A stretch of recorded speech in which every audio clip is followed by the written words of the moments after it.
1875। Abu Usaid रज़ियल्लाहु अन्हु से एक रिवायत है कि दुख्तर जोन नबी सल्लल्लाहु अलैहि वसल्लम के पास लाई गई तो उसके साथ उसकी दायां परवरिश करने वाली औरत भी थी जो उसकी परवरिश करती थी। रसूलुल्लाह सल्लल्लाहु अलैहि वसल्लम ने उसे फरमाया, तू अपने आप को मुझे हिबा कर दे। तो उसने जवाब दिया, कहीं शहजादी भी बाजारियों को अपना नफ्स हिबा कर सकती है। आपने उसकी तरफ अपना हाथ बढ़ाया ताकि उसका दिल मुतमईन हो जाए। वो कहने लगी, आपसे अल्लाह की पनाह चाहती हूँ। उस वक्त आपने फरमाया, तूने ऐसी हस्ती की पनाह ली है जो पनाह देने के काबिल है।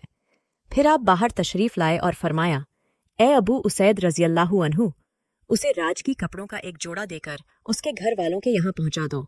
फायदे। रिवायत में है कि यह औरत उम्र भर अफसोस करती रही और अपने आप को बदनसीब कहकर कोसती रही। फतहुल बारी 9/357।